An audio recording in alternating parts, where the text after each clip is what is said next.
Olá pessoal, tudo bem? Este é o primeiro vídeo de uma série completa na qual abordarei todo o artigo 5º da Constituição Federal. Uma abordagem, é clara, focada na resolução de provas de concursos públicos. Vou deixar esse conteúdo disponível aqui no meu canal no YouTube. Espero de coração que vocês aproveitem bastante. Aqui na descrição você encontrará um link para baixar o material de apoio. No material de apoio há o resumo do vídeo, bem como informações extras, informações complementares. Simbora começar? Artigo 5º da Constituição na sua tela. O caput, o enunciado do artigo 5º, parece excluir os estrangeiros não residentes, além de não falar nada sobre as pessoas jurídicas. Portanto, a primeira pergunta que a gente vai resolver aqui é a seguinte: os estrangeiros não residentes são destinatários desses direitos? E o que dizer das pessoas jurídicas? O Supremo Tribunal Federal já se manifestou no sentido de reconhecer aos estrangeiros não residentes os direitos individuais previstos na Constituição. Portanto, para fins de concursos públicos, de provas de concursos públicos, estrangeiros não residentes são destinatários desses direitos. Em relação às pessoas jurídicas, não há discussão. Não só as pessoas naturais, as pessoas físicas, mas também as pessoas jurídicas são destinatárias desses direitos. Portanto, em que pese não haver expressa disposição constitucional nesse sentido, os estrangeiros não residentes e até mesmo as pessoas jurídicas, inclusive o próprio Estado, são destinatários dos direitos fundamentais. Vejamos algumas questões. Os direitos e garantias fundamentais constitucionais estendem-se aos estrangeiros em trânsito no território nacional, ou seja, os estrangeiros não residentes, mas não às pessoas jurídicas, por falta de previsão constitucional expressa. Esse enunciado está errado porque já vimos que as pessoas jurídicas também titularizam direitos fundamentais, em que pese não haver previsão constitucional expressa nesse sentido. Questão de número 2. Os direitos e garantias individuais previstos no texto constitucional não são assegurados apenas às pessoas físicas brasileiras e estrangeiras residentes no país, alcançando também as pessoas jurídicas, como, por exemplo, no reconhecimento de indenização por danos morais, por violação à imagem. O enunciado está perfeito. As pessoas jurídicas também são destinatárias de direitos fundamentais, embora não haja previsão expressa nesse sentido, conforme já salientei. Se alguém tiver alguma dúvida quanto a isso, experimente sair por aí falando mal de uma empresa, sem qualquer fundamento. Ora, a pessoa jurídica poderá cobrar contra você uma indenização por danos morais. Adiante, retornaremos a essa discussão quando estivermos considerando o direito à honra, tudo bem? Enunciado da questão 2 está correto. Questão 3. Por constituírem direitos relativos às pessoas naturais, os direitos e garantias fundamentais não são extensíveis às pessoas jurídicas? São sim, você já sabe que as pessoas jurídicas são titulares de direitos fundamentais. Questão 4. O gozo da titularidade de direitos fundamentais pelos brasileiros depende da efetiva residência em território nacional. Veja, em relação aos brasileiros, não se discute se é residente ou não residente. Essa discussão concernente ao critério de residente ou não residente diz respeito aos estrangeiros. Quanto aos brasileiros, não há nenhuma dúvida. O gozo da titularidade de direitos fundamentais pelos brasileiros não depende da efetiva residência em território nacional. Tudo bem? Para o brasileiro não interessa se ele é residente ou não residente, a ele serão assegurados os direitos fundamentais. Questão de número 5. Ao estrangeiro em trânsito no território nacional, por não ser residente no país, não está assegurado o exercício dos direitos e garantias fundamentais. Enunciado errado, já vimos que, embora não seja residente, ao estrangeiro em trânsito, que é o estrangeiro não residente, estão assegurados sim o exercício dos direitos e garantias fundamentais. Questão 6. Os direitos humanos, dado seu caráter abstrato e não tangível, protegem as pessoas naturais, mas não se aplicam às pessoas jurídicas. A parte final prejudica o enunciado.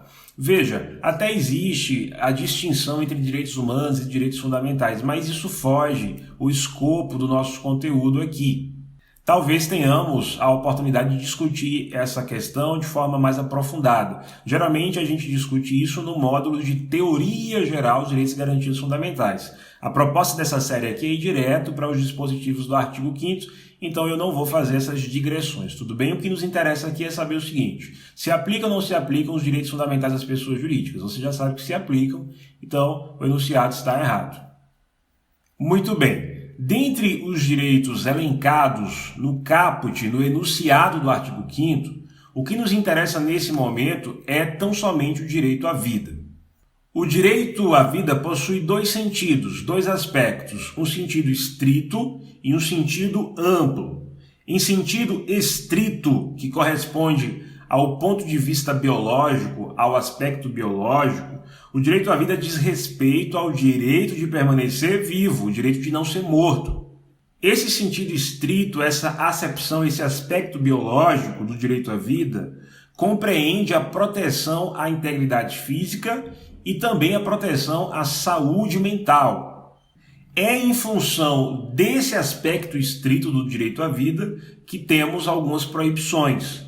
Por exemplo, aqui no Brasil é proibida a eutanásia. O que é a eutanásia? São casos em que a morte de um paciente se demonstra inevitável, porque não há outro resultado esperado do ponto de vista médico, do ponto de vista científico, e ao invés de deixar o paciente sofrendo, agonizando, tendo a sua vida consumida aos poucos, aplica-se um procedimento indolor, um procedimento sem dor, de modo a antecipar a morte do indivíduo. Esse procedimento no Brasil não é permitido. Por que não é permitido? Em função do sentido estrito do direito à vida, que diz respeito ao direito de permanecer com vida, ao direito de permanecer vivo, de não ser morto. Também decorre desse aspecto estrito, desse aspecto biológico do direito à vida, a proibição do aborto. O aborto é crime, como regra. Como regra, o aborto é crime no Brasil. Portanto, a vida intrauterina ou simplesmente uterina, a vida dentro do útero, está protegida por esse aspecto, por esse direito fundamental que é o direito à vida. Na legislação infraconstitucional, que não nos interessa aqui, há exceções ao aborto. Mas, em regra, você sabe que o aborto é crime no Brasil. E também decorre desse sentido estrito a proibição à pena de morte. A pena de morte, como regra, é proibida, já que o Estado deve assegurar o direito de permanecer vivo. Agora, em sentido amplo, temos que não é suficiente viver, é preciso viver com dignidade. Em sentido amplo, o direito à vida corresponde ao direito de ter uma vida digna. Deve-se assegurar ao indivíduo condições materiais, condições espirituais condizentes com a natureza humana. Professor, o que se quer dizer com condições espirituais? Essa expressão, condições espirituais, basicamente remete a uma ideia de sublimidade, a uma ideia de elevação, de colocar a vida humana em um plano elevado. Essencialmente é isso. Vamos ver mais questões. Questão de número 7. O direito individual fundamental à vida possui duplo aspecto. Sob o prisma biológico, que é o sentido estrito, traduz o direito à integridade física e psíquica, exatamente. Até aqui está correto o enunciado. Em sentido mais amplo, significa o direito a condições materiais e espirituais mínimas necessárias a uma existência condigna à natureza humana. Esse enunciado resume perfeitamente o que estamos discutindo, o sentido estrito e o sentido amplo. O sentido estrito abrange o direito à integridade física, o direito à integridade psíquica, que é a saúde mental. Em sentido amplo, nós temos o direito a uma vida digna, condições materiais e espirituais mínimas necessárias a uma existência condigna na natureza humana. Perfeito enunciado. Questão de número 8. O direito à vida desdobra-se na obrigação do Estado de garantir à pessoa o direito de continuar viva e de proporcionar-lhe condições de vida digna. Creio que não há nenhuma dúvida quanto a isso. O enunciado perfeito dispensa comentários. Questão de número 9. O direito fundamental à vida também se manifesta por meio da garantia de condições para uma existência digna. Correto? Diz respeito aqui ao sentido amplo do direito à vida. Questão de número 10. Conforme a doutrina, a inviolabilidade do direito à vida limita-se ao direito de continuar vivo, não se relacionando com o direito a uma vida digna. Você sabe que o direito à vida não se limita ao direito de continuar vivo, se relaciona sim a uma vida digna, ao direito de ter uma vida digna, portanto, o enunciado da 10 é errado. 11. O direito à vida protegido constitucionalmente resume-se ao direito de continuar vivo, negativo, não se resume ao direito de continuar vivo, vai além disso, de modo a implicar uma vida digna. Questão de número 12. O direito à vida compreende somente o direito de uma pessoa continuar viva, enunciado errado, há também o sentido amplo. Questão 13. O direito à vida relaciona-se tanto ao direito de continuar vivo, quanto ao de ter uma vida digna no que concerne à própria subsistência. Enunciado correto, porque reconhece os dois aspectos, o duplo aspecto do sentido, ou melhor, o duplo aspecto do direito à vida, o sentido estrito e o sentido amplo, que você já sabe. Muito bem, eu chamo a sua atenção para o seguinte: o direito fundamental à vida não é um direito absoluto, assim como todos os direitos fundamentais, né? Nenhum direito fundamental é absoluto, ou seja, há relativizações, há exceções. A própria Constituição prevê a possibilidade de pena de morte em caso de guerra declarada, isso você encontra lá no artigo 5º, inciso 47, a linha A. Não haverá pena de morte, salvo em caso de guerra declarada, nos termos do artigo 84, inciso 19. Ou seja, se o presidente da República declarar guerra com base no inciso 19 do artigo 84 da Constituição, a pena de morte será possível. Veja bem, a pena de morte, já vimos, como regra, é proibida no Brasil, em respeito ao sentido estrito do direito à vida. Somente em caráter excepcional, a pena de morte será admitida. Professor, quando será admitida a pena de morte? No caso de declaração de guerra. Veja só, não custa nada dizer que essa guerra a que se refere a Constituição é uma guerra de natureza externa, ou seja, decorre de agressão estrangeira. Não se trata, pessoal, de uma guerra interna, de uma guerra civil. Também não custa dizer que, mesmo no caso de guerra declarada, a pena de morte não se aplica de forma indistinta aos indivíduos, mas tão somente aos militares. É o Código Penal Militar que regulamenta a pena de morte. A título de curiosidade, lá no Código Penal Militar, no artigo 56, diz o seguinte, que a pena de morte será executada por fuzilamento. Veja, a pena de morte, mesmo em caso de guerra declarada, está associada a crimes militares, não se aplica indistintamente a qualquer indivíduo. Tudo bem? Ainda em relação ao direito à vida, é pertinente destacarmos importante decisão do Supremo Tribunal Federal que sempre aparece em provas. No ano de 2008, o Supremo entendeu que a Lei de Biossegurança não viola a Constituição. Essa lei autorizou a realização de pesquisas com células-tronco embrionárias. E, de acordo com o Supremo, pesquisas com células-tronco embrionárias não violam o direito à vida.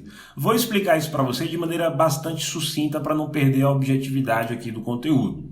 As células-tronco embrionárias, elas são encontradas onde, pessoal? São encontradas no embrião, no estágio inicial da vida.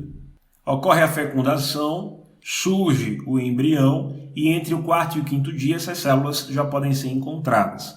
E por que elas são chamadas de células-tronco?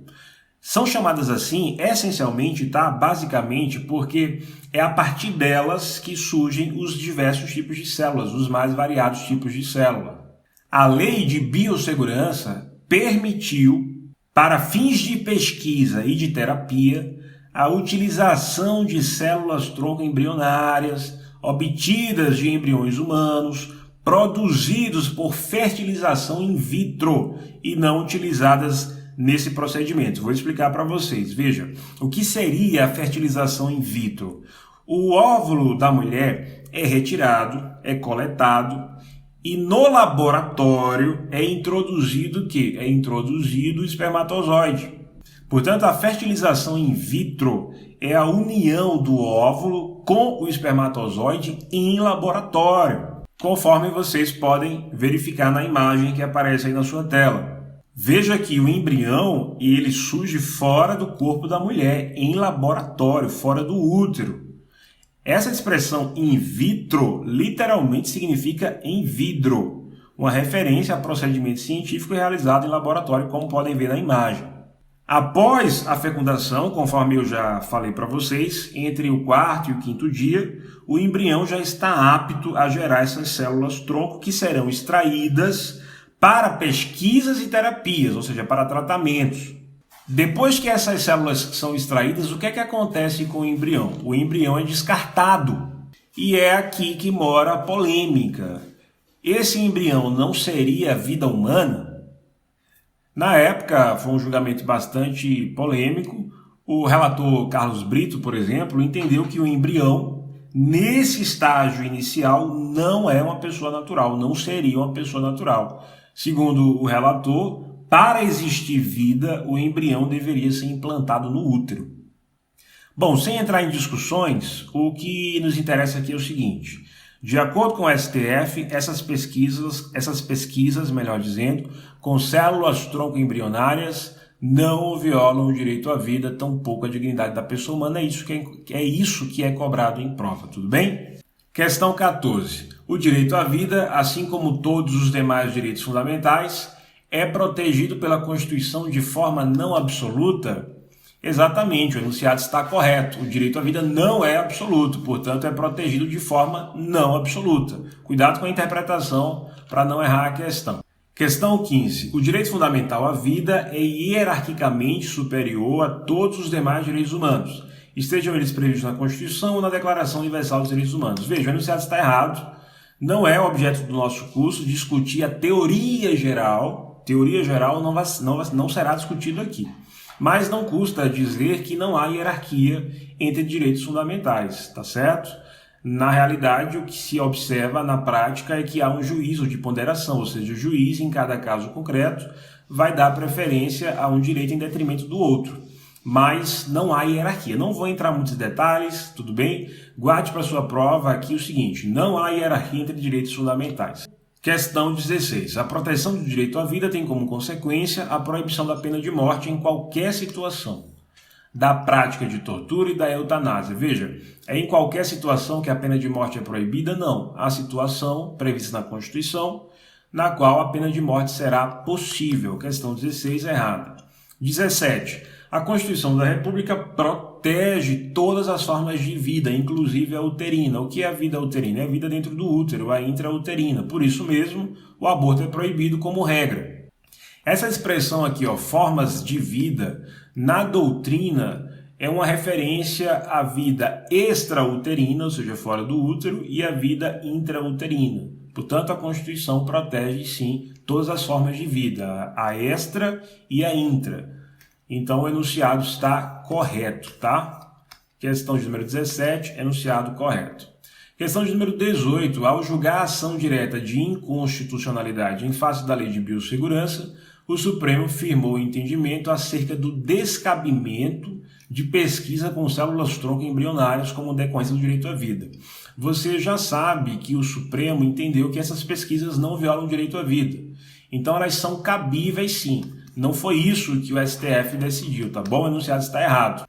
Questão 19. Lei que trata da realização de pesquisas com células-tronco embrionárias viola o direito à vida. E assim a ordem constitucional vigente, enunciado errado, você já viu que o Supremo entendeu que essas pesquisas não violam o direito à vida.